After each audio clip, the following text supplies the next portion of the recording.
Bien, bonjour à toutes et à tous et bienvenue. Donc, je suis Sophie Brétis, directrice marketing chez Gain Patrimoine et je suis très heureuse de pouvoir partager avec vous ce webinaire conférence consacré au marché financier. Alors, pour le mot d'accueil, j'ai le plaisir de passer la main à Benoît Douzamy, directeur général de Gain Patrimoine. Merci beaucoup Sophie pour cette mise en liaison. Merci à toutes et à tous. Bonjour à toutes et à tous. Merci de vous être connectés à cette réunion. Alors c'est une première pour nous de faire une réunion. On est quasi 500 connectés pour cette conférence sur les marchés financiers. Mais à circonstances exceptionnelles, j'ai envie de dire dispositif exceptionnel. Il est important pour nous, Gain Patrimoine, d'être à vos côtés, proche de vous, de pouvoir partager notre expertise et de répondre à l'ensemble des questions. Alors c'est pour ça qu'on a autour de nous, autour de cette table, si j'ose dire, de nombreux experts financiers et économistes qui vont pouvoir répondre à nombreuses questions que vous avez déjà posées pour certains d'entre vous, vous allez poser en direct, qui vont nous aider à décrypter, à mieux comprendre ce que nous sommes en train de vivre, à mieux comprendre ce que nous allons vivre dans les semaines et mois à venir. Et en tout cas, comme nous l'avons toujours été, Gain Patrimoine, par vos mandataires, nous sommes à vos côtés et nous sommes aussi à vos côtés par téléphone dans ces moments exceptionnels. Voilà, je vais laisser la parole à Sophie Britis, notre directrice marketing, qui va revenir sur le contenu et comment va se passer ce webinaire. Sophie, à toi la parole. Merci Benoît. Donc, bien sûr, Benoît l'a fait. On vous remercie d'avoir répondu aussi nombreux à cette invitation. Espérons vraiment répondre à vos interrogations, vous permettre d'y voir plus clair en cette période très particulière. Donc, cette conférence est enregistrée et si les conditions techniques d'enregistrement le permettent, nous mettrons à disposition cet enregistrement sur notre profil LinkedIn et sera disponible auprès de vos conseillers Gain Patrimoine. Alors, ce webinaire, comment ça va se passer? Ça va s'articuler de la manière suivante. Tout d'abord, décrypter la situation avec une première partie sous forme de table ronde virtuelle, on va dire, marché-économie, animée par Denis Cohen-Benjo, directeur de l'unité solutions financières chez Groupama Ganvi. Et nos invités pour cette table ronde seront donc Christophe Morel, chef économiste de Groupama Asset Management, et Grégory Molinaro, donc gérant diversifié chez Groupama Asset Management. La seconde partie sera consacrée aux réponses à vos questions que vous avez déjà posées ou vous pouvez toujours nous poser en direct dès maintenant par chat en cliquant sur la bulle point d'interrogation sur votre console. Donc pour cette seconde partie, je serai accompagnée aussi de nos invités experts de la table ronde, mais également d'experts complémentaires. Nous aurons donc Sabine Peter, responsable commerciale chez Groupama Asset Management, Benoît Bonfils, responsable animation et épargne Groupama Ganvi, et Tony César, unité solutions financières de Groupama Ganvi. Donc je vous laisse à présent en compagnie de nos experts et passe la parole à Denis Cohen-Benjo pour la première partie, table ronde, marché et économie. Denis, c'est à toi. Merci beaucoup Sophie, bonsoir à toutes et à tous. Alors je vous remercie de vous être connectés ce soir. J'espère d'abord que vous allez tous bien, vous, vos proches, que vous êtes en bonne santé dans ce moment effectivement très particulier. Alors pour revenir à notre sujet aujourd'hui, pour cette première partie, je suis vraiment ravi de pouvoir nous faire collectivement bénéficier de deux visions autour de nos deux experts qui nous font le plaisir de se mobiliser pour nous ce soir. Donc la macroéconomie mondiale avec Christophe et puis les marchés financiers avec Grégory. Alors, pour passer directement au vif du sujet, une première question pour Christophe. Christophe, on a vu de façon très rapide ce virus se diffuser à travers le monde. Quel est l'impact économique de cette diffusion généralisée et très soudaine? Alors d'abord, bonsoir à tous. Alors, je crois d'abord qu'il faut être très, très prudent et très humble quand on essaie de répondre à cette question. Pour deux raisons. D'abord parce que c'est un événement unique. Alors même s'il y a eu dans l'histoire des épidémies, la réponse qui a été donnée, celle du confinement, est absolument unique. Et la deuxième raison, c'est qu'on a encore beaucoup d'incertitudes sur l'issue de cette épidémie, quand est-ce que ça va se terminer. Donc vraiment, il faut être très très très humble. Et c'est pour ça que chez Groupama Asset Management, on ne fait pas des prévisions, mais on a essayé de faire des simulations pour essayer de simuler un petit peu comment les économies sont en train de réagir. Et ce qu'on voit, c'est que on va avoir évidemment un choc d'activité qui est assez violent, assez inouï. D'abord, on va le voir sans doute dès le premier trimestre, hein, puisque dans la plupart des pays, il y a eu un confinement qui est intervenu en mars, et donc on va avoir des chiffres de croissance qui vont être sans doute négatifs dès le premier trimestre. Mais c'est surtout au deuxième trimestre que là, on va avoir des chiffres qui vont montrer une baisse d'activité, j'ai envie de dire presque abyssale, hein. Il faut s'attendre, c'est des ordres de grandeur, hein, mais à des baisses de croissance au deuxième trimestre, selon les pays qui sont entre -10 et -15%, c'est-à-dire dans certains cas comme aux États-Unis, on raisonne en rythme annualisé. On va avoir du quasiment -50% en rythme annualisé. Donc évidemment, c'est important et ça va se voir sur l'ensemble de l'année 2020 où on va avoir une croissance qui va être négative et qui se situe pour nous entre du -5 et -10%. C'est-à-dire qu'au fond, ce que j'essaie, c'est le message que je veux faire passer, c'est que en termes d'impact, ça va être sans doute plus violent que les chiffres qui circulent actuellement chez beaucoup d'économistes ou chez beaucoup de gouvernements. Donc, c'est des chiffres de croissance qui vont être encore plus violents. Ça n'empêchera pas un rebond en deuxième partie d'année, mais en tout cas, l'impact va être quand même assez important. Ok, très clair. Et on a vu également que face à cet événement, alors que comme tu le dis, inédit, contrairement à la dernière crise de 2008 où on a eu des autorités monétaires qui avaient mis un peu de temps à intervenir finalement assez massivement, là cette fois-ci on a quand même une réponse qui a l'air en tout cas beaucoup plus convaincante. Est-ce que tu peux nous éclairer sur toutes ces politiques des banques centrales et des gouvernements face à cette situation vraiment exceptionnelle? Oui. Alors, oui, je crois aussi que la bonne nouvelle, c'est que d'abord les politiques sont beaucoup plus articulées. C'est-à-dire qu'on voit très bien qu'il y a une articulation entre les banques centrales et les gouvernements, entre les politiques monétaires et les politiques budgétaires. Et surtout, ce qui est très important, c'est ce que tu viens de dire. C'est-à-dire que j'ai envie de dire, il y a des pilotes dans l'avion. Hein, ça, c'est important parce que d'abord, ça n'a pas toujours été le cas. Si vous vous souvenez de la crise de la dette souveraine, eh bien, pendant très très longtemps, il y avait pas de pilote, on ne réagissait pas. Voilà. Moi, j'ai une sorte de mantra, un peu, si vous voulez, en tant qu'économiste, mais aussi dans ma vie personnelle, c'est qu'il y a des problèmes, c'est une chose, mais est-ce qu'on adresse ces problèmes, est-ce qu'on essaie de résoudre? Et là, c'est le cas, c'est-à-dire qu'on a vraiment de l'action, et donc c'est avoir des pilotes lorsqu'il y a la tempête, c'est pour moi en économiste quelque chose qui est toujours rassurant. Si j'essaye de voir un petit peu, de résumer ce qu'ont fait les uns et les autres sur les banques centrales, en fait, elles ont traité les tensions les unes après les autres. Donc, elles ont traité les problèmes de liquidité sur le marché bancaire et interbancaire. Elles traitent le problème de liquidité en dollars sur les marchés internationaux. Elles traitent les tensions qu'on a sur les marchés du crédit court terme, hein, partout dans le monde. Elles traitent les problèmes aussi de crédit d'entreprise sur le long terme. Hein, on voit qu'il y a beaucoup de banques centrales qui ont des dispositifs, à commencer par la Fed qui a innové parce que ce n'est pas le cas. Elle s'est prête à acheter du crédit d'entreprise long terme. Et puis, elles ont aussi assez rapidement adressé le problème de la tension de la dette souveraine. Donc, on voit qu'il y a des réponses qui sont rapides. Hein, dès que la tension, elle s'y coltine, elle est rapide, elle est massive. Hein, on voit bien, c'est même dans certains cas des achats qui sont aujourd'hui illimités. Hein, il n'y a pas de limite. Hein, donc on voit bien, il n'y a pas de tabou. C'est quasi coordonné entre les banques centrales. On s'est posé la question à un moment donné, est-ce que les banques centrales se parlent ou ne se parlent pas? Bon, on voit qu'elles se parlent, parce qu'elles ont annoncé leurs mesures à peu près le même jour. Et c'est quasi inconditionnel pour les gouvernements. Hein. En tout cas, voilà, elles ont bien envoyé le message pour les gouvernements de dire nous, on est là de façon inconditionnelle, puisque je répète, à nouveau que ce soit la BCE ou la Banque centrale américaine, elles sont prêtes à acheter de la dette d'État de façon illimitée. Sur les gouvernements, j'ai envie de dire, c'est compliqué parce que vous voyez, il y a plein de mesures qui sont annoncées tous les jours, mais moi j'insiste sur le fait qu'il faut distinguer deux types de mesures. Il y a d'un côté des mesures qui sont, vous savez, des garanties données par l'État sur des prêts ou des mesures qui sont des reports d'investissement, des reports de charges ou des moratoires d'intérêt. Ça, c'est des mesures, j'ai envie de dire, qui sont des mesures qui sont là pour gérer des problèmes de liquidité.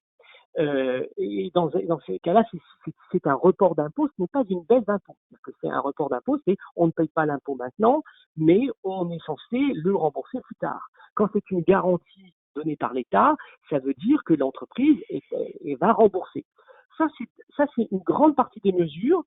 L'autre partie des mesures qui sont beaucoup moins importantes, surtout en Europe, c'est des mesures d'impulsion de la demande. Donc, si je prends l'exemple français, ça donnera des ordres de grandeur. En France, ce qui a été annoncé, c'est des mesures de garantie en capital. Donc là, on a en tête 300 milliards d'euros. C'est à peu près 12,5% de PIB. Ça, c'est des mesures de liquidité. Et puis, il y a des mesures qui sont des mesures de soutien de la demande. Là, c'est plutôt 35 milliards. Donc, on est plutôt à 1,5% de PIB. Donc, le message, c'est globalement une articulation des politiques monétaires. Il y a des pilotes dans l'avion. Et puis, il faut bien distinguer, au fond, dans les mesures, celles qui sont des mesures de liquidité, des mesures qui sont de soutien de la demande. Ok, donc beaucoup de mesures, des pilotes dans l'avion, donc de ce côté-là, c'est plutôt clair. Merci Christophe. Je vais me tourner maintenant vers Grégory pour revenir cette fois-ci alors sur un autre sujet qui nous intéresse également, le CAC 40 ou alors plus largement on va dire les marchés financiers. Alors on a vu comment les marchés ont réagi face à cette dégradation, mais est-ce qu'on peut avoir ton éclairage sur cette situation Grégory ? Oui, bien sûr. Bien, tout d'abord, bonsoir à tous. C'est un plaisir pour moi de me joindre à vous dans le cadre de ce webinaire. Alors, comment les marchés ont réagi? Eh bien, ils ont réagi de manière extrêmement violente, puisque la baisse n'a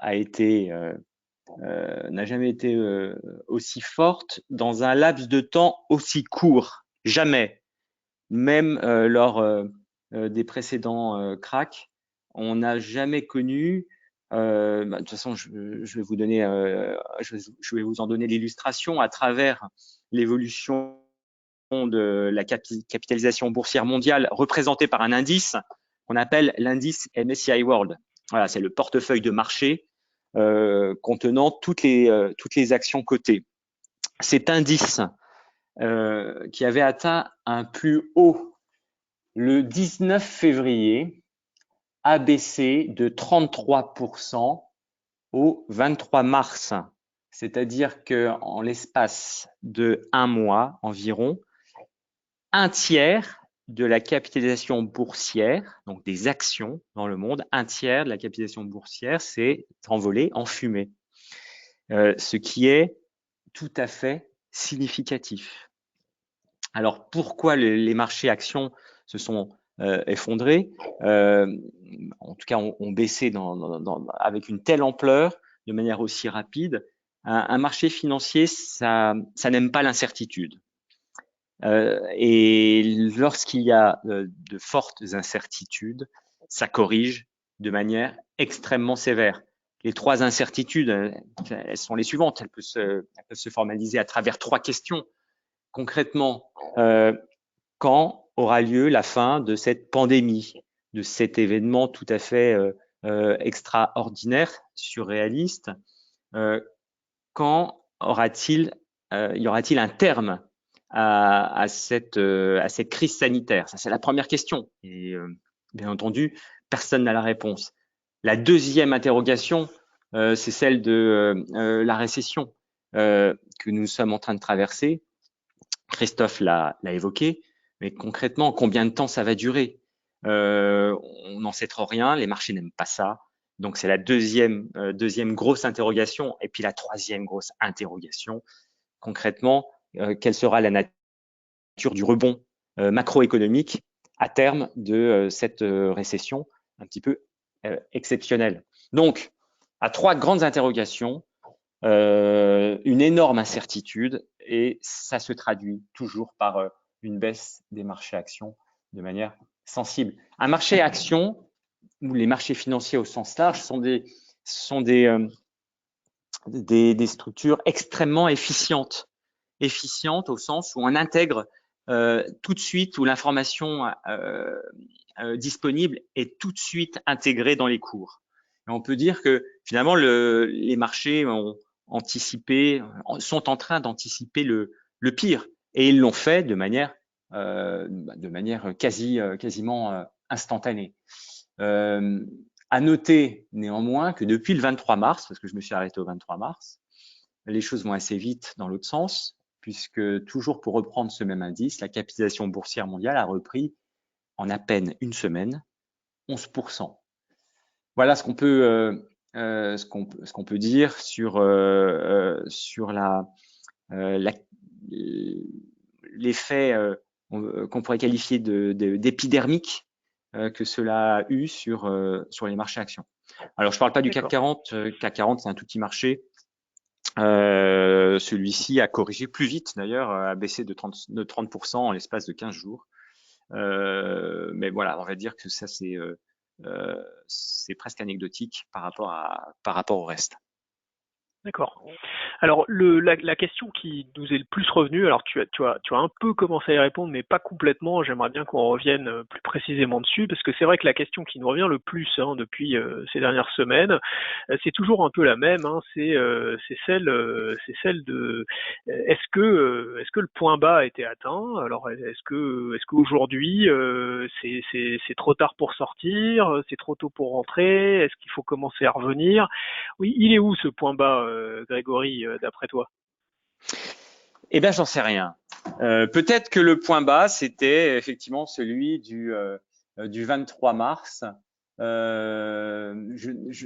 Franchement, je ne sais pas. En revanche, ce qu'on peut dire, essayons de voir ce qui s'est passé, comment ont réagi les marchés dans le passé, durant tout le XXe siècle, lorsque ceux-ci ont corrigé d'au moins 30%. On a des statistiques sur le marché américain et l'idée était de dire, admettons qu'on investisse de manière systématique après un retracement de moins 30%, quelle est la performance à venir sur les 3 ans à venir ou les 5 ans suivants? Et en l'occurrence, la performance à horizon de 3 ans sur le marché américain a toujours été positive sur un horizon de 3 ans.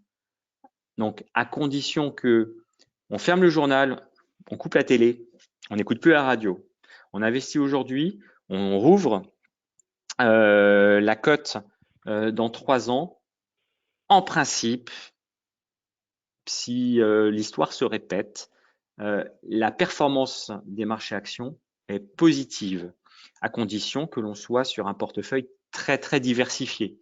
Je ne parle pas du CAC 40 et encore moins d'une poignée de valeurs.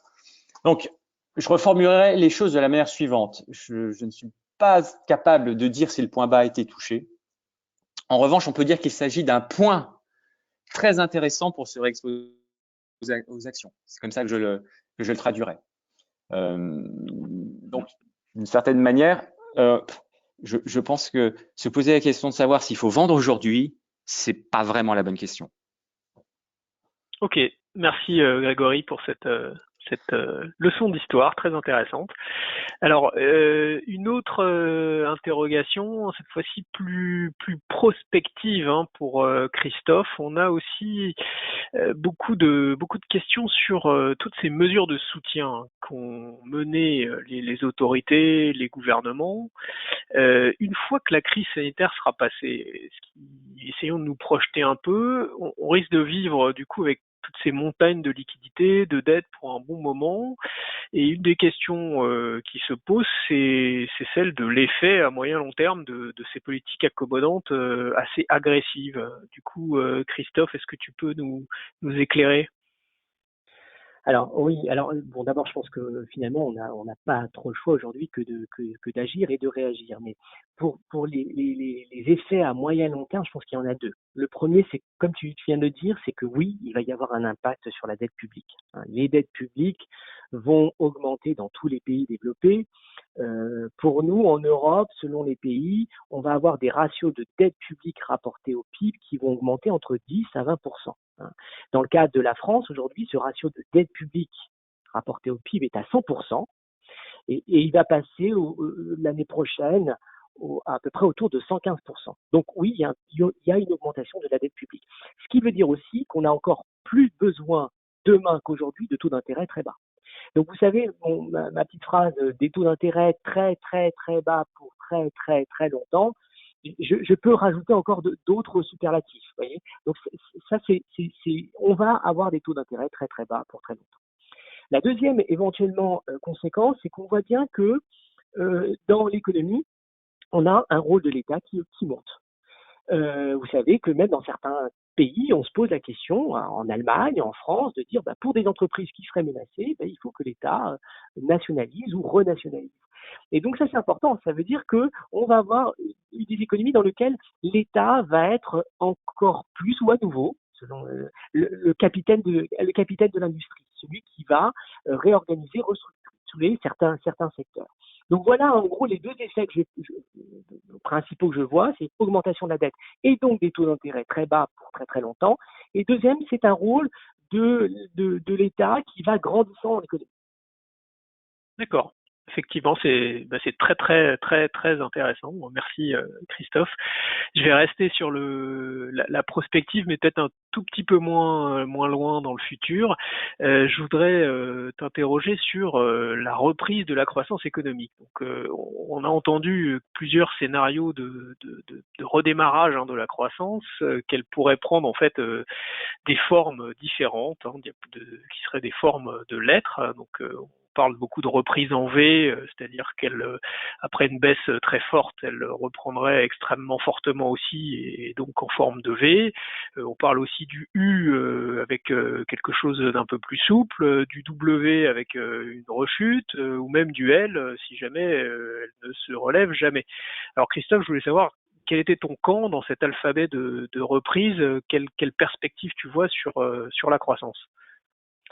Alors, j'ai presque là, en t'écoutant, envie d'inventer une nouvelle lettre. Voilà. Parce que je vais me situer ni dans le U, ni dans le V, ni dans le L, voilà, mais dans quelque chose de différent. D'abord, évidemment, on va rebondir. Parce que quand on va retourner travailler, tous, alors, déjà, on maintient l'activité pour certains d'entre nous, mais quand on se remet à travailler, forcément, ça va se revoir dans les chiffres d'activité. Donc, on va rebondir. Il y aura un rebond de la croissance. Ça veut dire que tout à l'heure, je disais qu'on va avoir des chiffres de croissance négatifs à 2 chiffres. On va avoir au troisième trimestre et quatrième trimestre, et bien à nouveau des chiffres de croissance positifs à 2 chiffres. Donc on va rebondir. Maintenant, un rebond, pour moi, ça ne va pas signifier une reprise en V. En V, vous voyez, ça veut dire qu'on plonge et puis on redémarre et on retrouve assez rapidement ce qui s'est passé avant. C'est ce qu'on aimerait. Voilà. Mais c'est rarement ce qui se passe. Et quand on regarde les crises précédentes, eh bien, c'est jamais ce qui s'est passé. La crise financière de 2007-2009 ou la crise de la dette souveraine nous ont appris que, eh bien, le redémarrage, il est souvent long. Et c'est normal.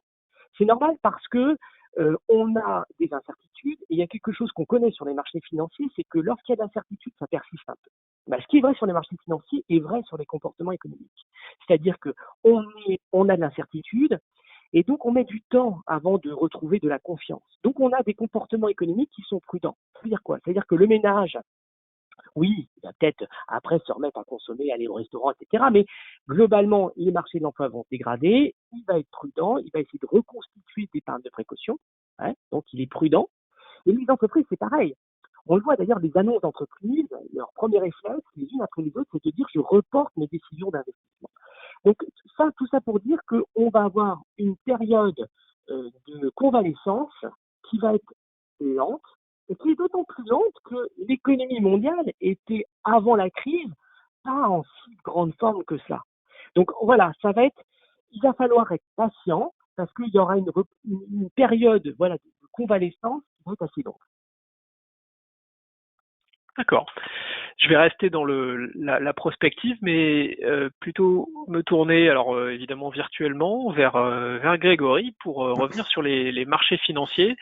Donc il y a beaucoup de choses qui se passent, alors évidemment tous les jours. On a beaucoup de questions sur le fait que l'épidémie croît, notamment aux États-Unis.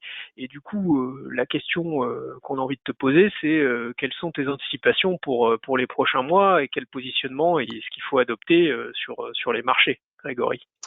Alors, ce que vont faire les marchés dans les 2 à 3 prochains mois, très franchement, je ne sais pas.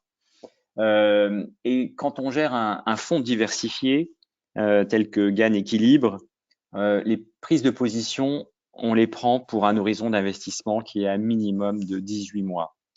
Donc tout ce qu'on peut dire, c'est que à ces niveaux actuels, où l'incertitude est à son niveau maximal, si on prend l'indicateur de volatilité américain, enfin sur les actions américaines qu'on appelle le VIX, qui est un très bon baromètre que je qualifierais de stressomètre, on est monté à des niveaux.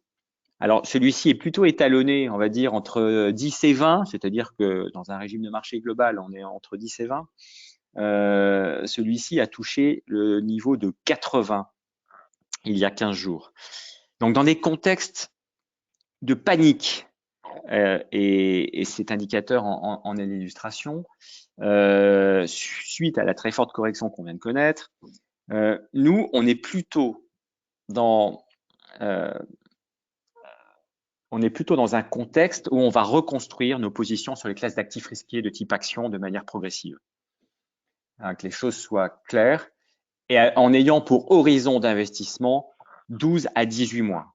Alors bien entendu, le point bas, comme je l'ai évoqué tout à l'heure, peut-être que ce sera dans un mois ou dans 2 mois si la situation se dégrade.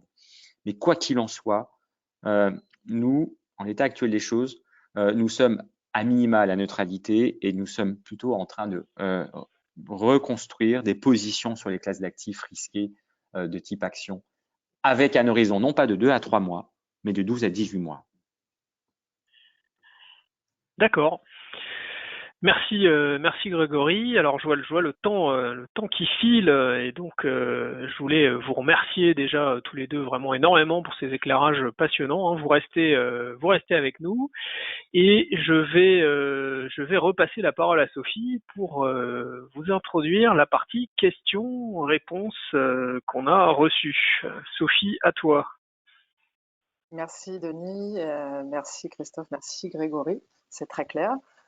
Beaucoup de questions que vous nous posez, certaines Grégory ou Christophe ont déjà répondu, donc on va essayer du coup de grouper ces questions qui ne seront pas exactement celles que vous avez posées de la façon dont vous avez posées, mais pour que vous ayez quand même le maximum de réponses.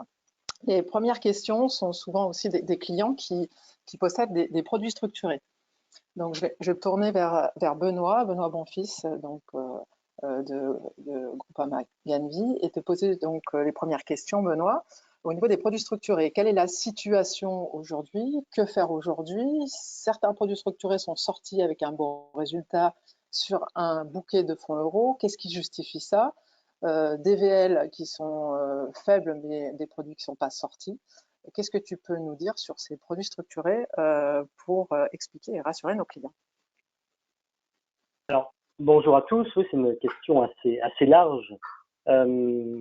Pour essayer de répondre à cette question, je vais regrouper la famille des produits structurés finalement en deux typologies de supports. Tout d'abord, on a les produits garantis qui ont été distribués jusqu'en 2015 et qui, eux, offrent une garantie en capital qui est sans condition avec des niveaux qui allaient de 100 à 118% suivant les millésimes. Alors, sur ces produits type Zen, le principe est simple puisque chaque année, à la date anniversaire du produit structuré, on va regarder l'indice de référence et s'il est supérieur à son indice initial, on gagne un coupon et tous les coupons sont définitivement acquis.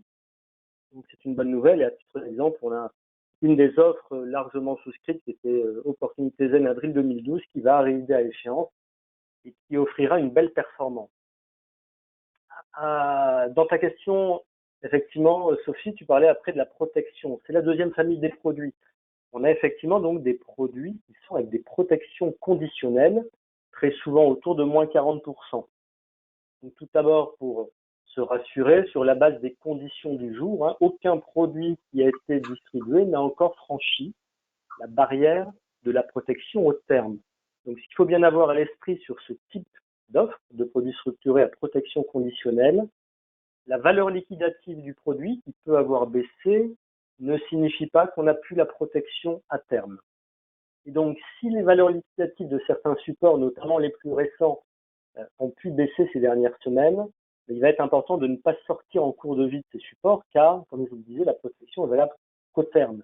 Et de plus, sur ces offres Mais il nous reste une durée de validité. C'est là-dessus qu'on va regarder si on va sortir gagnant ou pas. Il nous reste très souvent entre 3 à 8 ans avant l'échéance du produit, ce qui nous laisse largement le temps, en tout cas une bonne partie du temps, pour voir les indices remonter. Et ça, c'est un élément important. Et puis, dernière réponse à apporter ou dernière précision, même si excusez la question assez vague, c'est que sur certains des supports, pas sur tous, mais sur certains, vous avez aussi le bénéfice d'un effet qu'on appelle airbag, c'est-à-dire que éventuellement, on peut avoir un rattrapage total de tous les gains qui n'auraient pas été acquis, ça c'est pour la plupart, mais même sur certaines générations, jusqu'à une baisse de 20% de l'indice au terme.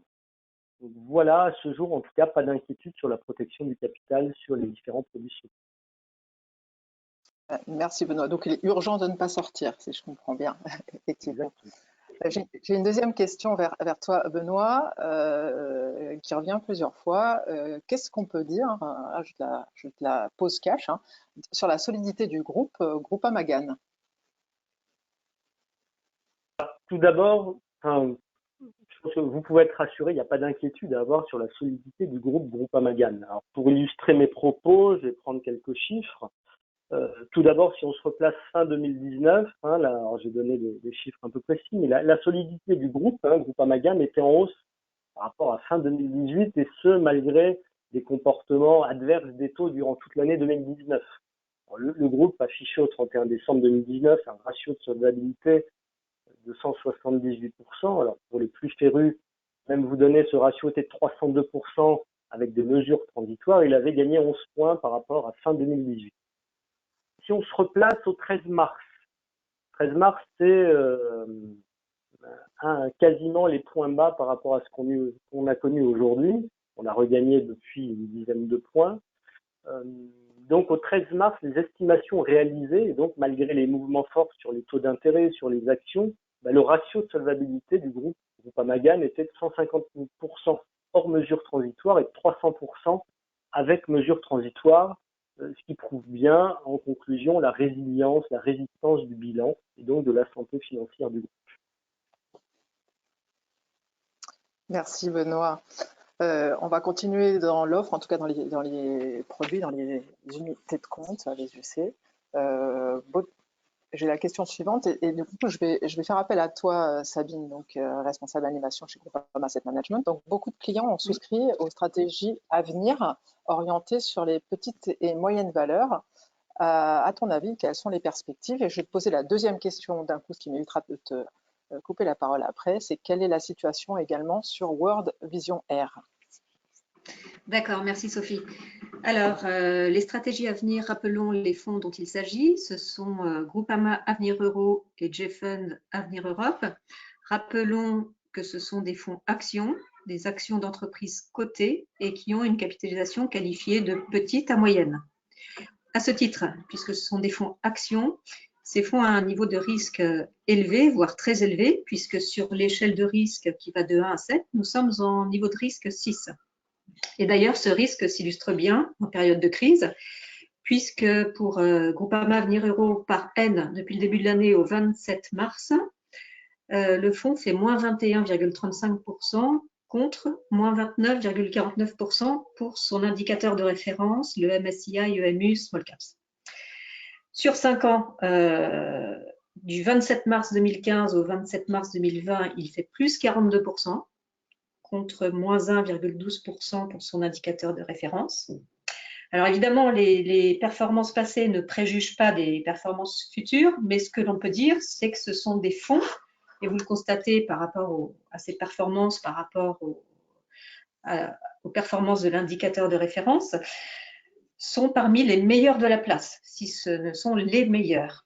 Et d'ailleurs, ils sont régulièrement primés par les journaux financiers, les organismes de notation, que ce soit Morningstar, l'Hyperfund Awards, etc. Alors concrètement, quelle perspective pour ces stratégies et pour ces fonds en particulier? Eh bien, si on fait l'hypothèse que les marchés actions vont repartir un jour, eh bien, ces fonds sont très bien positionnés pour profiter de la dynamique haussière. D'autant que les entreprises en portefeuille sont sélectionnées pour avoir des atouts très forts. Pourquoi? Parce que notre processus de gestion repose sur des convictions à long terme, sur une analyse extrêmement fine des valeurs, puisque le gérant cherche des pépites, si j'ose dire, en tout cas des entreprises qui sont capables de créer de la valeur sur le long terme pour pouvoir faire profiter les clients de cette création de valeur. Et parmi les critères de sélection qui intéressent le gérant, eh bien, le gérant va être attentif, par exemple, au fait qu'une entreprise soit détentrice d'un fort avantage compétitif dans son secteur, une avance concurrentielle avérée. Ou bien, ça va être des entreprises qui opèrent dans des domaines porteurs et porteurs de façon structurelle. Par exemple, nous avons tout ce qui est technologie médicale, où l'Europe a un vrai savoir-faire.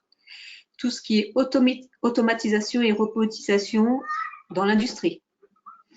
Tout ce qui est innovation digitale, données numériques, stockage de données. Innovation digitale notamment, qui sous-entend un grand nombre de modèles économiques et de secteurs, parce qu'on sait que le digital transforme en profondeur nos économies.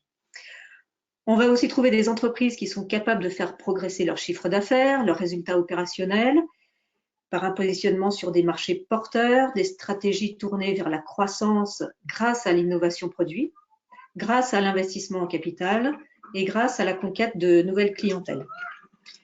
On va aussi trouver des sociétés familiales cotées qui sont solides et qui sont détenues par 1, 2 ou voire 3 générations et qui de ce fait ont une vision long terme et qui privilégient des investissements longs.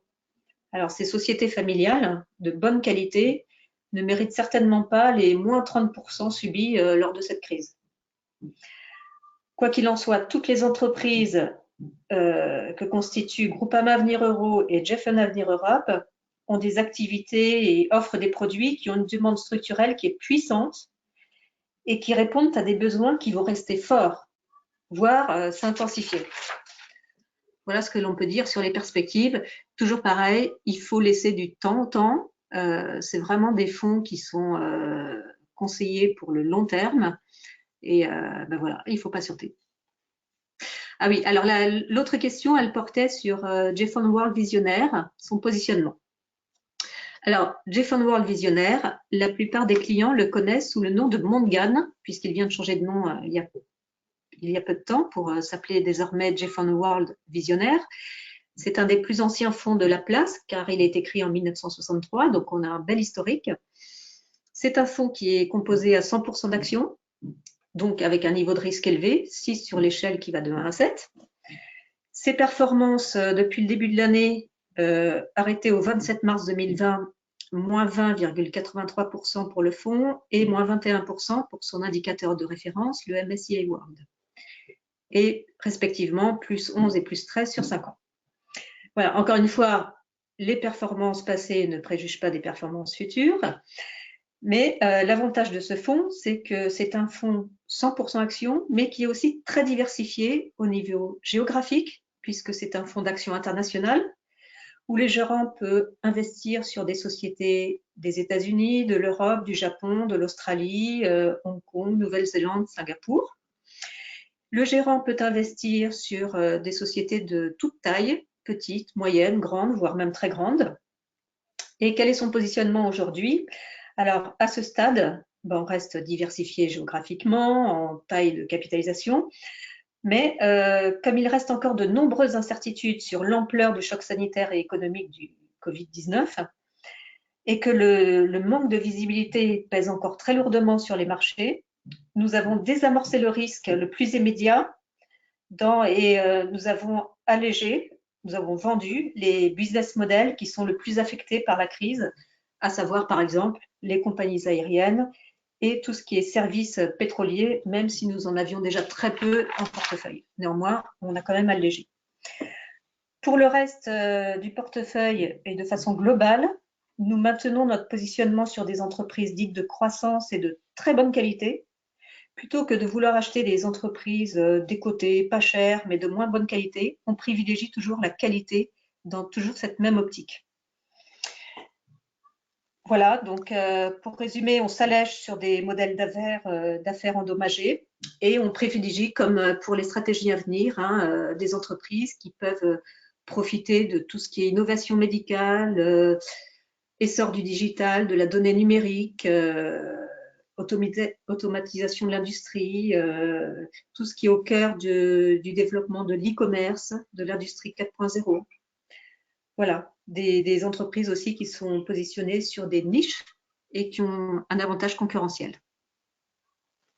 Voici pour le positionnement. Merci Sabine, merci beaucoup. On a plusieurs questions. Là, je vais faire appel à l'économiste, donc Christophe, notamment par rapport à l'or. Est-ce que c'est une valeur refuge? Est-ce que c'est un conseil de se repositionner sur cette valeur refuge en attendant? Ton avis? Alors, l'or est une valeur refuge dans des situations qui sont assez précises. Hein.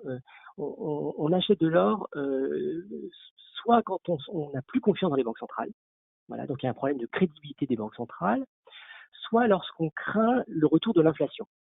Donc on voit que c'est dans les deux cas que je cite, ce sont des cas lorsqu'on achète de l'or, lorsque on a moins confiance dans la monnaie. Alors, est-ce qu'on est dans cette situation-là?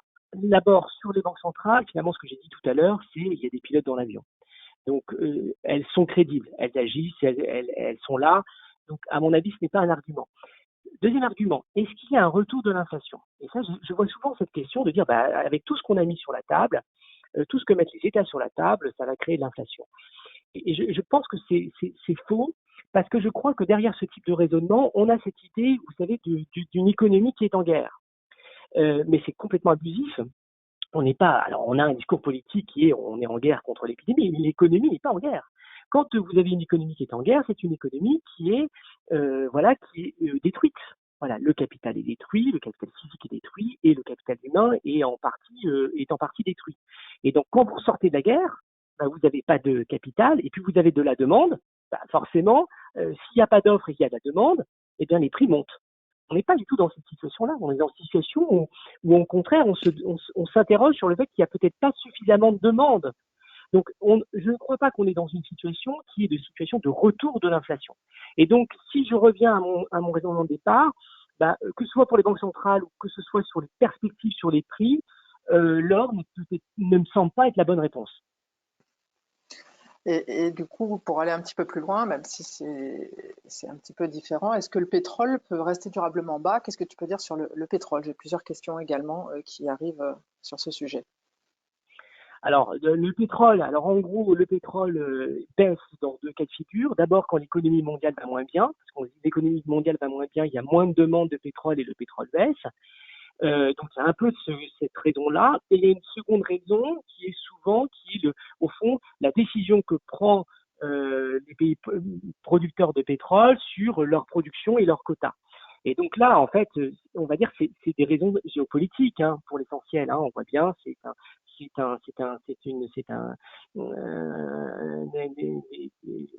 un enjeu entre la Russie et l'Arabie Saoudite.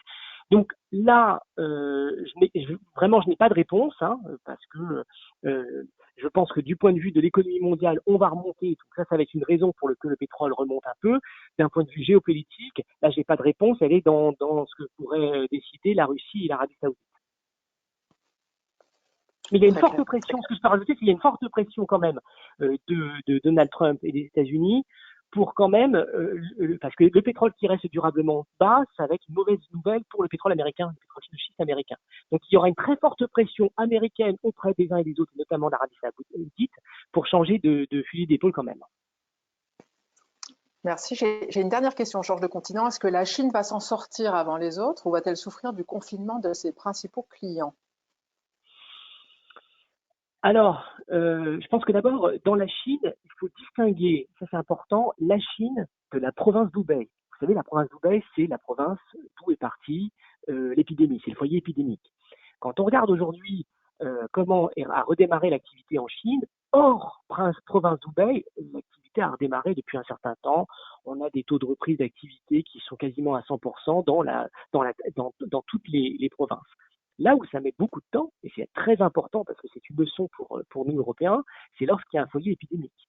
Hubei, pour vous donner, alors on a des statistiques qui montrent en gros que le taux de reprise de l'activité était un peu d'un tiers il y a une semaine, et aujourd'hui il est de 50%. Et probablement qu'on sera vers quelque chose qui sera entre 80 et 90 au début avril. Donc vous voyez que là où il y a un foyer épidémique, d'abord ça met du temps. Donc la Chine, c'est pas Hubei. Et Hubei n'est pas la Chine, donc c'est important. Et deuxième chose, j'ai la question sur le confinement. La seule chose que je crois, c'est que on va sortir du confinement, ça va mettre un certain temps, mais ça va mettre encore beaucoup plus de temps d'ouvrir les frontières. Et ça c'est quelque chose auquel il faut s'attendre, c'est que les pays vont mettre énormément de temps, tous, avant de rouvrir leurs frontières. Parce que s'ils ont réglé le problème d'épidémie chez eux, évidemment, ils vont pas prendre de risques en disant je réimporte éventuellement d'un autre pays. Donc ça va conduire à un commerce mondial qui va être quand même durablement affecté. Merci, merci Christophe. J'ai aussi beaucoup de questions. Alors Grégory, tu as déjà plus ou moins répondu tout à l'heure, mais c'est vrai que nos clients cherchent sur quoi ils pourraient réinvestir éventuellement. Donc, quels sont les actifs, secteurs et zones géographiques qui pourraient sortir gagnants à moyen terme de cette crise et que du coup, on pourrait recommander de privilégier aujourd'hui au sein d'un fonds diversifié comme celui que tu gères aujourd'hui? Alors, j'en citerai deux principalement. Dans le cadre de la gestion de gain équilibre, on a toujours privilégié les actions américaines, le marché leader qui comprend les grands gagnants de l'économie digitale d'aujourd'hui. Bon, je les citerai pas, vous les connaissez tous. Mais ce qui est d'ailleurs assez intéressant, c'est que dans la baisse du marché américain de 30%, on aurait pu penser que les GAFA allaient contre-performer de manière notable sous prétexte qu'ils étaient trop valorisés dans la phase de hausse. Or, c'est pas du tout ce qui s'est passé.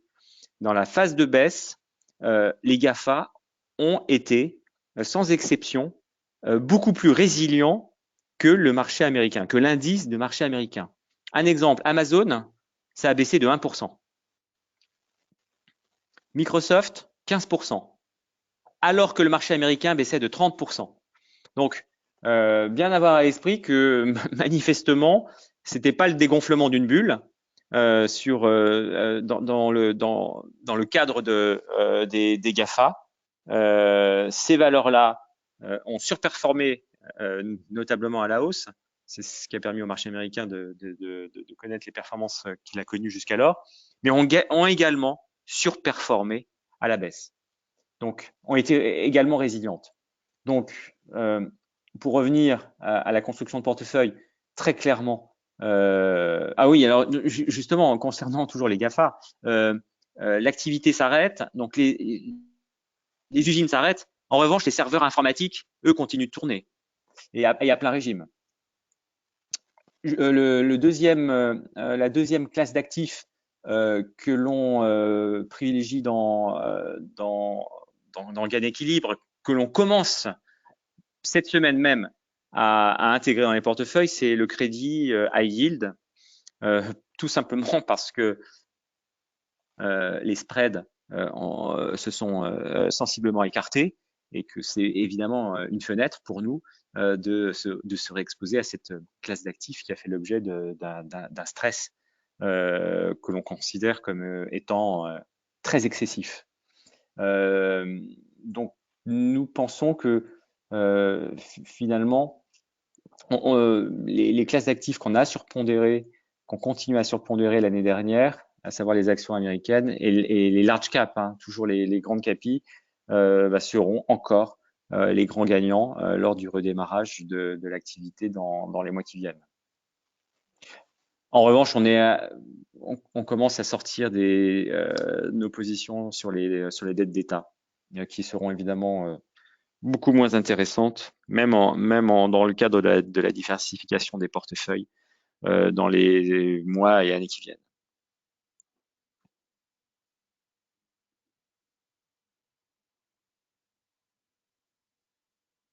Est-ce qu'il y avait d'autres questions? Oui, ouais. Un petit bloc, pardon. Je pensais que Denis allait prendre le relais, mais ça, c'est les aléas du direct. Donc, j'essaye du coup de restructurer un peu tes questions, mais j'ai une question qui demande pourquoi ne faut-il pas sortir totalement des marchés pour revenir quand la situation sera éclaircie? C'est une très bonne question. Eh bien, je répondrai de la manière suivante. Quand la situation se sera totalement éclaircie, eh bien, les marchés auront déjà anticipé ces événements-là. Dans mon préambule, je disais que les marchés intégraient instantanément toute l'information qui était disponible, mais ça va au-delà de cela. Les marchés anticipent. Et en l'occurrence, les marchés vont monter et auront commencé à regagner le terrain perdu, je pense bien avant que la conjoncture ne se soit éclaircie. Donc oui, on peut attendre que tous les signaux soient au vert, mais quand ils seront au vert, les marchés auront déjà repris 20, 30, peut-être 40%. Donc il sera peut-être un peu tard pour revenir. En revanche, ce sera peut-être le moment de s'alléger un peu.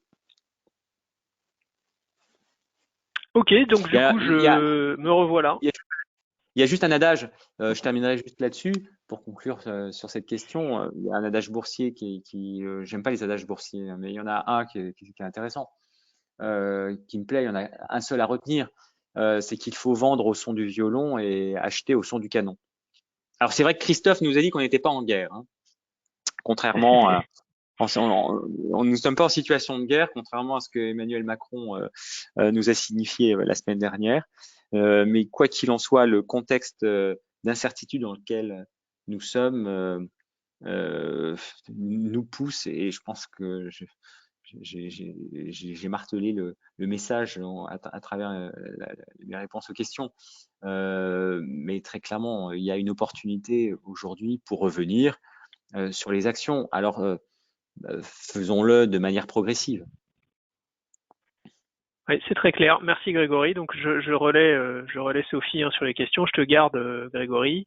Ouais. Est-ce que tu penses qu'il y a eu plusieurs annonces là récemment, on a quelques questions là-dessus sur le fait que les sociétés n'allaient plus pouvoir verser de dividendes cette année. Il leur est demandé pour plusieurs secteurs de plus payer de dividendes. Est-ce que ça peut peser sur les cours? Alors c'est franco-français selon La mes sources. BCE pour les banques. Ouais. Très franchement, je ne sais pas. Je ne sais pas, mais quoi qu'il en soit, l'information est déjà intégrée dans les cours. Pour moi, c'est quelque chose de trop spécifique pour que ça impacte l'évolution des bourses mondiales. Moralement, je trouve ça bien. Enfin, on est tous d'accord sur ce point. Concrètement, sur la valo des titres, je suis pas capable de répondre, et ça me semble un peu anecdotique en fait. Ouais, ok. Très clair. Merci Grégory. On va passer sur d'autres sujets. On a aussi beaucoup de questions sur notamment la gestion déléguée. Alors il y a des questions sur comment ça s'est passé, pourquoi c'est intéressant en ce moment, etc. Donc du coup, est-ce que Tony, César, Tony, tu peux nous éclaircir là-dessus? Alors, je vais commencer par la base, c'est qu'est-ce qu'un profil de risque et pourquoi c'est important. Je pense que c'est quelque chose d'important avant de parler de gestion déléguée. Le profil de risque vous permet, lorsque vous rencontrez avec votre conseiller, de définir vraiment selon votre projet quelle appétence au risque vous acceptez pour vous assurer que ce projet sera en mesure d'être mené. Ça, c'est le b.a.-ba d'une gestion, d'un devoir de conseil, et c'est chose faite avec l'ensemble de vos conseillers. La gestion déléguée est une offre qui permet en fait uniquement d'adapter en fait votre profil de risque, qui peut être prudent, équilibré ou dynamique, en fait à une gestion financière et à un portefeuille financier. L'idée, c'est vraiment de s'adapter à ce profil de risque, et il prend tout son sens dans les contextes de marché actuels, lorsque les marchés sont compliqués. Pour certains qui n'ont pas eu l'appétence au risque, ils voient en fait leurs actifs risqués assez faiblement représentés dans leur portefeuille, et donc ils sont moins impactés. Bien entendu, ceux qui ont un horizon d'investissement un peu plus long et un projet plus long terme, eh bien, peuvent accepter un peu plus de risques et accepter temporairement que cette phase de marché voit leur actif un petit peu sous-évalué, temporairement, bien entendu, comme vous l'ont évoqué les spécialistes avant moi, mais vraiment de s'adapter à tous les jours à ce profil de risque qui est primordial pour nous. Et donc la gestion déléguée? Donc la gestion déléguée, en effet, c'est une offre qui permet de s'adapter à ce profil de risque, qui est constituée également en fait des experts Groupama Asset Management et de grandes signatures que sont BlackRock, M&G et Pictet, et vraiment de s'adapter à ce profil de risque selon les marchés. Il y a une équipe d'experts qui se réunit chaque mois. Donc, ces experts, ce sont les experts de Groupama Asset Management, c'est l'unité de solutions financières chez Groupama INV, et ces experts sont là pour modifier le portefeuille donc des clients à tout moment, si vraiment c'est nécessaire. Et ça a été le cas justement dans cette phase de marché assez complexe. Oui, alors on ne peut pas communiquer précisément sur les résultats à ce stade, mais ce sont évidemment des choses que vous pouvez évoquer avec votre conseiller. Donc on vous invite à vous rapprocher de votre conseiller si vous voulez avoir davantage d'informations sur la gestion déléguée. Tony, une autre question qui est revenue vraiment beaucoup de fois, alors je vais essayer de la poser avec simplicité, c'est l'attitude à adopter au sein de son contrat d'assurance vie. Donc on a beaucoup de personnes qui nous disent qu'est-ce qu'il faut faire aujourd'hui? Est-ce qu'il faut tout sécuriser? Est-ce qu'il faut tout solder? Est-ce qu'il faut attendre? Est-ce qu'il faut réinvestir? Est-ce qu'il faut revenir? Est-ce que tu peux nous dire ce qu'il faut faire?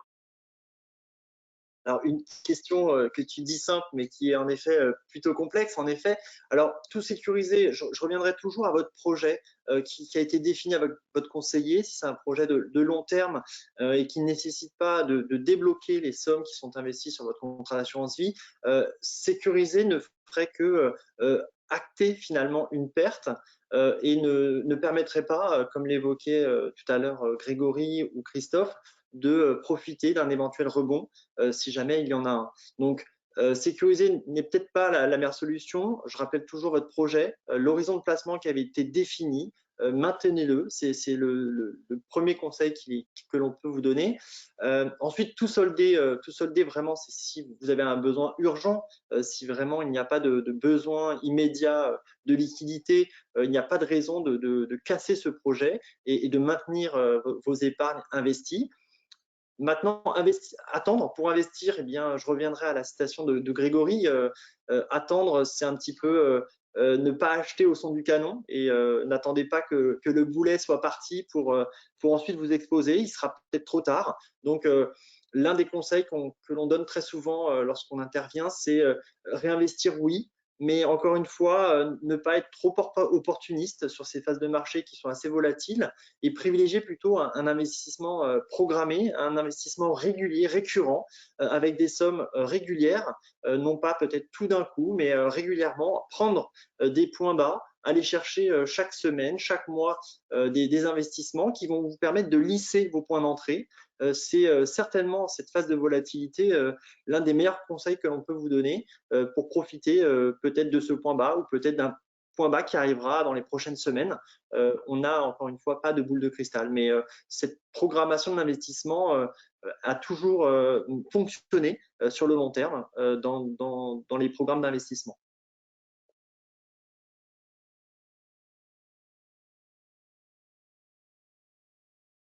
Ok, merci beaucoup Tony, c'est effectivement très clair. Alors on a une question également sur le fait que les assureurs ou les banques pourraient faire défaut dans cette situation. Est-ce que Tony, tu peux nous rassurer là-dessus? Alors, je commencerai par dire qu'on a déjà vécu cela. Rappelez-vous, en 2008, avec Lehman Brothers, c'était de l'outre-Atlantique, certes, mais on l'a connu. On sait quel a été l'impact derrière. On a eu aussi un grand assureur, AIG, qui a été démantelé quelques mois après. Pour ce qui concerne la zone euro, on a vécu la crise des dettes souveraines avec la Grèce, rappelez-vous, en 2010, et dans l'urgence, avaient été mis en place plusieurs mécanismes qui permettent en fait de se prémunir déjà d'un risque de défaillance d'un État. Alors, c'est par le biais de deux mécanismes. C'est le Fonds européen de stabilité financière qui a été créé par les pays de la zone euro. C'est 440 milliards sous forme de garantie des États qui avaient été mis à disposition des États qui seraient les en difficulté. Nous avons aussi avec les pays de l'Union européenne, c'était 60 milliards. Ce qu'il faut savoir, c'est que le MESF avait déjà été activé 2 fois, 22,5 milliards pour l'Irlande et 26 milliards pour le Portugal. Et pour justement solidifier tout cela, par traité européen en septembre 2012, a été créé le fameux MES, donc le mécanisme européen de stabilité, qui permet à hauteur de 700 milliards d'accorder en fait des prêts à un État en difficulté, d'acheter des obligations des États membres bénéficiaires, que ce soit sur le marché primaire ou bien sur le marché secondaire, ou bien encore, et là c'est pour répondre à la question, pour fournir des prêts pour assurer la recapitalisation d'établissements financiers. Donc ça permet vraiment ce bouclier d'éviter une faillite d'une banque si c'était nécessaire, si c'était notamment une banque systémique. Voilà, donc déjà on a les outils aujourd'hui pour éviter ces cas. Maintenant, si ça devait arriver, eh bien, ce qu'il faut savoir, c'est qu'il existe 2 fonds de garantie, l'un pour les assurés sur la partie pour les défaillances de sociétés d'assurance. Ce mécanisme, ce fonds prévoit en fait une indemnisation qui est plafonnée à 70 000 € par personne et par compagnie d'assurance, quel que soit le nombre de contrats ou de capitalisation que vous détenez. Le montant de cette indemnisation, eh bien, il est déterminé en fonction de la valeur de rachat du contrat, que ce soit en fonds en euros ou en unité de compte. Et pour la partie bancaire, il existe un fonds de garantie des dépôts et de résolution. Et il indemnise jusqu'à hauteur de 100 000 € par client et par établissement les sommes qui sont déposées sur les comptes courants, les livrets bancaires, les plans d'épargne, les types CEL, PEL. Il y en est de même en fait pour les livrets garantis par l'État, livret A, livret bleu, livret de développement durable et solidaire, les LEP également, donc toujours jusqu'à 100 000 € par client et par établissement. Et enfin, une garantie pour couvrir l'indisponibilité des instruments financiers, que ce soit des actions, des obligations. Cette fois-ci, c'est jusqu'à 70 000 € par client et par établissement. Ouais, j'espère avoir répondu à la question. Oui. Merci Tony pour cette réponse extrêmement précise sur ces sujets-là et plutôt rassurante. Vous aviez aussi posé beaucoup de questions sur la gestion déléguée. Je vous le redis, pour toutes les explications sur ce qui s'est passé, la manière dont la baisse des marchés a été amortie par les différents profils, etc. Pour les questions sur ce qu'il faut faire, ce qu'il ne faut pas faire, je vous invite, je vous le redis, à vous rapprocher de votre conseiller Gain Patrimoine. Ils sont vraiment là pour ça. Nous sommes avec nos experts en contact extrêmement régulier avec eux. On leur fournit l'ensemble des informations et ils ont toute la compétence nécessaire pour vous faire la réponse qui va être adaptée à votre besoin, à votre situation. C'est ça qui est le plus important. Donc, rapprochez-vous de vos conseillers. Sophie, je te repasse la main. Oui, merci Denis, c'est exactement ça. Et j'allais dire que tu m'as pris mon texte sur la conclusion. Et tant mieux, mais c'est parfait, c'est très très bien que ça vienne en plus de toi. Donc déjà, remercier tous ceux qui ont eu la patience de rester avec nous pendant plus d'1 heure, puisqu'on a dépassé le temps imparti. Nous avons eu énormément de questions et on a conscience qu'on ne peut pas répondre forcément à tout le monde, mais on a essayé en les regroupant de répondre au maximum. J'en profite pour remercier tous les experts autour de, alors je ne vais pas dire cette table parce que c'est virtuel, mais en tout cas contente que ce soit bien passé en tout cas. Comme vous tous, et vous l'êtes certainement dans vos activités respectives, sachez que Gain Patrimoine nous sommes tous mobilisés à vos côtés et que c'est bien vos conseillers Gain Patrimoine, comme vous le savez, qui sont toujours en activité. Ils sont en première ligne pour vous répondre à toutes vos questions et surtout n'hésitez pas à les contacter pour échanger et pour prendre même un rendez-vous à distance puisqu'ils sont là pour vous répondre. Voilà, donc je vous remercie tous. Je vous souhaite une excellente soirée et prenez bien soin de vous et de vos proches. Merci beaucoup.